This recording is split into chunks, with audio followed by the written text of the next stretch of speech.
the Cold War. It wasn't a war with tanks and trenches, but it shaped the world for nearly half a century. From the end of World War II until the early 1990s, a tense standoff gripped the globe. Two superpowers, the United States and the Soviet Union, emerged from the ashes of war with vastly different visions for the future. On one side stood the United States, a champion of democracy and capitalism. On the other side stood the Soviet Union, a communist power advocating for a world without social classes. This clash of ideologies, this fundamental disagreement about how society should be structured, became the defining conflict of the late 20th century. The Cold War was a period of suspicion, mistrust, and constant tension. It was a time when the world held its breath, fearing a nuclear confrontation that could have ended in global annihilation. While the two superpowers never directly engaged in a hot war, they fought numerous proxy wars, supporting different sides in conflicts across the globe. This essay explores the key events, ideologies, and figures of the Cold War, shedding light on its lasting impact on global politics. We'll delve into the arms race, the space race, and the ever-present threat of nuclear war, examining how these factors shaped international relations for decades to come. At the heart of the Cold War lay a fundamental ideological divide. The United States, a capitalist nation, believed in free markets, individual liberty, and democratic governance. In a capitalist system, individuals and private companies, not the government, own and control the means of production. The Soviet Union, on the other hand, adhered to communism, an ideology that promoted a classless society where the means of production were owned and controlled by the state. Communists believed that capitalism was inherently exploitative, creating an unequal society where the rich profited at the expense of the working class. These contrasting ideologies created a deep chasm between the two superpowers. The United States, fearing the spread of communism, sought to contain Soviet influence around the globe. The Soviet Union, suspicious of Western intentions, sought to expand its sphere of influence and promote communist revolutions abroad. This fundamental clash of ideologies fueled the Cold War, turning former allies into bitter rivals locked in a global struggle for dominance. The world became a chessboard, with each side maneuvering for advantage, supporting allies and seeking to undermine the other's influence. The early years of the Cold War were marked by a series of confrontations that highlighted the growing divide between East and West. One of the first major flashpoints was the Berlin blockade of 1948 to 1949. After World War II, Germany was divided into 4 occupied zones, with Berlin, the former capital, also divided despite being located deep within the Soviet zone. When the Western powers moved to unify their zones of Germany and introduce a new currency, the Soviets responded by blockading all land access to West Berlin. For nearly a year, the United States and its allies airlifted supplies to the besieged city, demonstrating their resolve to resist Soviet aggression. Another early confrontation occurred on the Korean peninsula. In 1950, communist North Korea, backed by the Soviet Union, invaded US-supported South Korea. The ensuing Korean War, a brutal conflict that lasted 3 years, resulted in millions of casualties and further solidified the Cold War divide. These early confrontations demonstrated the precariousness of the post-war world. The superpowers, armed with nuclear weapons, found themselves locked in a dangerous game of chicken, with each side testing the other's resolve and pushing the world closer to the brink of war. One of the most defining features of the Cold War was the relentless arms race between the United States and the Soviet Union. Driven by fear and mistrust, both sides poured massive resources into developing and stockpiling increasingly powerful weapons, including nuclear bombs, missiles, and submarines. The arms race began in earnest after the Soviet Union successfully tested its first atomic bomb in 1949, ending the United States' monopoly on nuclear weapons. This development shocked the West and fueled a frantic race to build bigger and more destructive bombs. The development of the hydrogen bomb, a weapon far more powerful than the atomic bomb, further escalated the arms race. Both sides developed intercontinental ballistic missiles, ICBMs, capable of delivering nuclear warheads across vast distances. the world watched in fear as the superpowers amassed arsenals capable of destroying each other many times over. The doctrine of mutually assured destruction, MAD, emerged, suggesting that neither side would risk a nuclear attack, knowing that retaliation would be swift and devastating. The arms race had a profound impact on global politics.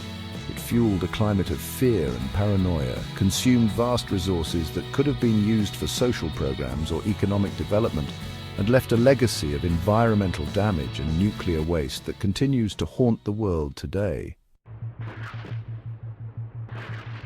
Section 5. Reaching for the Stars, the Space Race.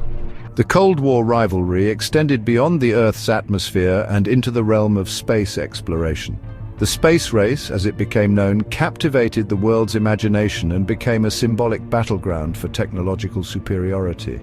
In 1957, the Soviet Union launched Sputnik, the first artificial satellite to orbit the Earth. This achievement sent shockwaves through the United States, which had underestimated Soviet capabilities in space technology. The launch of Sputnik spurred the US to invest heavily in its own space program, determined not to fall behind in this new frontier. The space race became a source of national pride and a demonstration of technological prowess. Both sides poured resources into developing rockets, satellites, and eventually manned spacecraft. The Soviets achieved several early milestones, including the first human in space, Yuri Gagarin, in 1961. However, the United States ultimately won the race to the moon. In 1969, American astronauts Neil Armstrong and Buzz Aldrin became the first humans to walk on the lunar surface. A defining moment in human history and a testament to American ingenuity and determination. While the space race was driven by Cold War competition, it also fostered remarkable scientific advancements that continue to benefit humanity today. Satellites developed for military purposes led to advances in communication, navigation, and weather forecasting. The drive to explore space pushed the boundaries of human knowledge and inspired generations to dream of reaching for the stars. Section 6. Alliances forged, NATO and the Warsaw Pact. As the Cold War intensified, both the United States and the Soviet Union sought to strengthen their positions by forging military alliances. In 1949, the United States, Canada, and 10 European nations formed the North Atlantic Treaty Organization, or NATO. NATO was a collective security alliance, meaning that an attack on one member would be considered an attack on all. This alliance was meant to deter Soviet aggression in Europe and provide a united front against communist expansion. The Soviet Union responded to the formation of NATO by creating the Warsaw Pact in 1955. The Warsaw Pact included the Soviet Union and its satellite states in Eastern Europe. It was the Soviet bloc's counterpart to NATO, designed to counter Western influence and maintain Soviet dominance in Eastern Europe. These two opposing alliances further solidified the Cold War divide, creating a bipolar world order. Europe, once the epicenter of two world wars, became the primary front line in the ideological struggle between East and West. The presence of NATO and the Warsaw Pact heightened tensions, with both sides stationing large numbers of troops and weapons along the Iron Curtain, the heavily fortified border that separated East and West Germany. Section 7. Brinkmanship and Crisis, the Cuban Missile Crisis. The most dangerous confrontation of the Cold War, one that brought the world to the brink of nuclear war, occurred in October 1962. The Cuban Missile Crisis, as it became known, was a tense 13-day standoff between the United States and the Soviet Union over the placement of Soviet nuclear-armed missiles in Cuba, just 90 miles off the coast of Florida.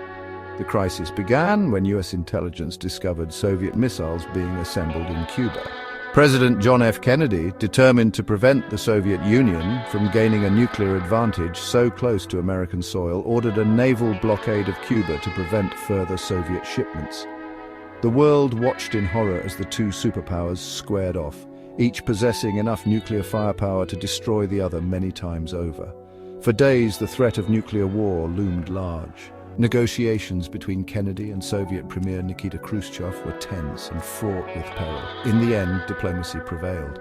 Khrushchev agreed to remove the missiles from Cuba in exchange for a US pledge not to invade the island and a secret agreement to remove US missiles from Turkey.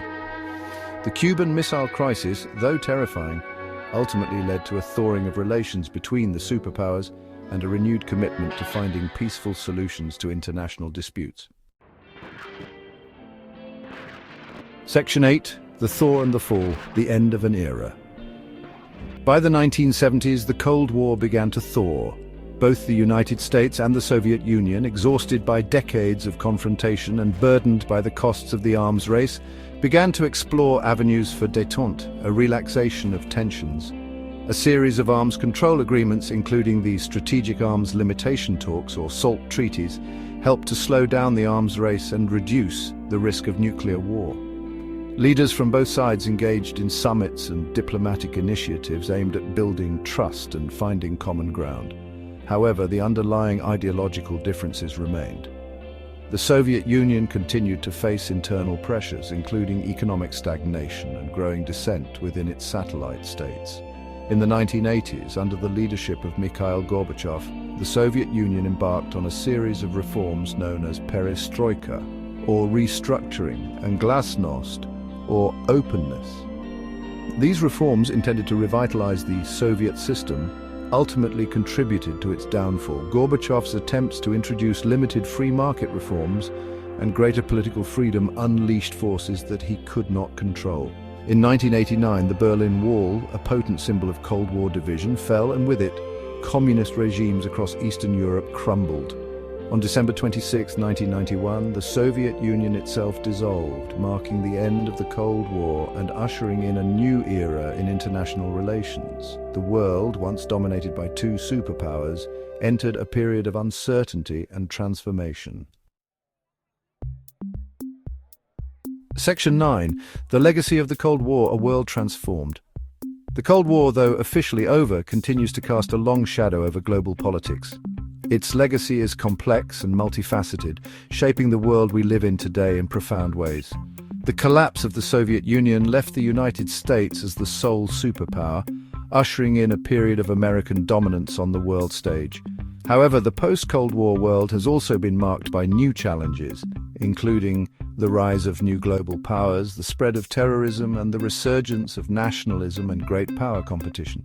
The Cold War's legacy is also evident in the continued existence of nuclear weapons, a stark reminder of the destructive power that humanity possesses. Despite its many costs, the Cold War also had some positive consequences. The constant threat of nuclear war spurred the development of international institutions, such as the United Nations, dedicated to promoting peace and cooperation. The competition between the superpowers also led to remarkable technological advancements, particularly in the fields of space exploration and computing. The Cold War serves as a cautionary tale about the dangers of ideological extremism, the importance of diplomacy in resolving international disputes, and the ever-present need to find common ground in a world still grappling with the legacy of this defining conflict.